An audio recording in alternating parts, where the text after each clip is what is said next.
Hello, everybody. This is Fernando for the latest Ghosts and Spirits podcast. All right, let's go ahead and we'll make another entry here based on your suggestions.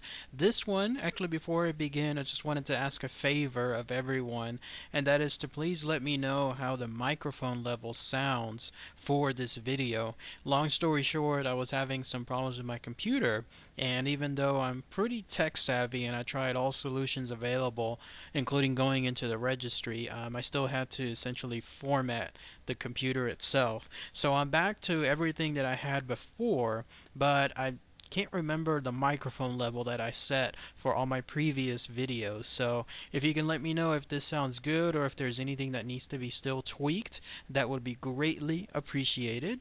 Now, the one that was suggested that I'm probably going to do either the next go around or the next video was one that involves like a spirit, a water spirit of some sort, called the Bake Kujira. But in looking at some of the information involving that particular spirit, I came across this other item. So I was more interested in doing this one because it seems far more interesting, and the way it looks and the way it acts, it definitely is a step above what the Bait Kujira is. And what I'm talking about is the water spirit, or the Japanese spirit known as the Umibozu, which you'll see a picture of here. As you can see, it's clearly iconic, very distinctive, very interesting looking spirit. And basically, it's this: it's a gigantic sea spirit of some sort that populates the area there in Japan and seems to cause some great havoc whenever some ship comes across it, because it has the capabilities of either A, sinking the ship outright by tipping it over, or B, going on a more sinister path involving slowly but surely drowning the ship itself. And I'll cover that information here in a minute.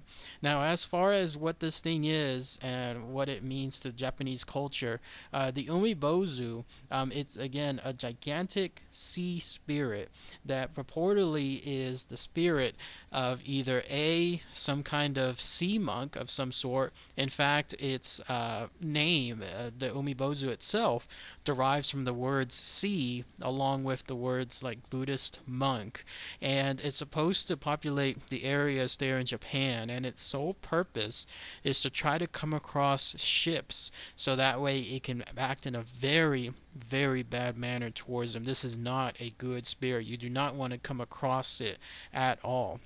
And the reason for it is because the way it looks, I mean, it's gigantic. It can apparently, even though it's a spirit, it can actually touch things and be able to cause havoc among them. The idea is when it finds a ship, it sees the ship, its sole purpose is to try to get the attention of whoever is on that ship. I don't know exactly the logistics around it, but the idea is if no one is paying attention to it, then apparently it cannot cause any harm. Somebody may need to correct me on this, but that seems to be the information that I found. That seems to be the motif of this thing. The minute though somebody actually looks at it and then in turn looks at them, then that is when this thing is given, I guess, either the right or something along those lines to be able to come straight to the ship and then create havoc. But it does this in a pretty bad manner. Either A, as I was mentioning earlier, it'll just outright just tip the ship over and completely drowning everyone all at once, or that sinister route, that more malicious route that I was mentioning earlier, it either takes a barrel or some other thing of some sort from the ship and then slowly fills it with water, tips it into the ship until the water is so much with on the ship itself, then it slowly sinks thereafter. It seems to be a pretty malicious way to do things, because at least with option A it's a lot more quicker. But with option B, you're talking about something where whoever these four souls are that are dwelling on that ship, they have nothing they can do. They just pretty much have to stand there and watch as this thing slowly makes sure that their ship sinks right before them. In order to avoid that, apparently you can trick this thing, this Umibozu, by giving it a barrel that is bottomless. I don't know why it can't recognize that fact that it's bottomless, but apparently it cannot. And so when it's trying to fill the barrel with water, it's thinking that it is filled with water, when in fact it's just emptying itself out towards the sea and nothing is happening to the ship itself. But as someone that, let's say it's a merchant on a ship or any other, let's say, ship category, whether it's a military ship, whoever is on the ship that encounters this creature, as long as you avoid looking at it and particularly avoid making sure that it sees you there on the ship itself, then nothing can happen with regards to it. Now, again, as far as what it may consist of, the idea is that it may actually be some kind of collection of Buddhist monks or something along those lines. They seem to be bad monks because they could either be monks that for whatever reason just died and their souls all came together into one and they dwelled out into the sea to create revenge on the people that are living right now, or they could actually be, the idea is also drowned priests. That's why they have that shaved head. And in some cases, as far as the monks, that's why some people have reported this Umibozu having that distinct monk hairstyle, which is it's shaped towards the top but not towards the sides, while in other cases it seems to be entirely shaved altogether. Gigantic creatures, easily, whatever these spirits are, they dwarf anything involving the ships themselves, so much so that all it takes is very little effort to tip them over. And in some cases, they're usually reported as having either a grayish tone, like a cloud-like torso, which denotes that it seems to be truly a spirit, where it's amorphous, where it's not solid at all.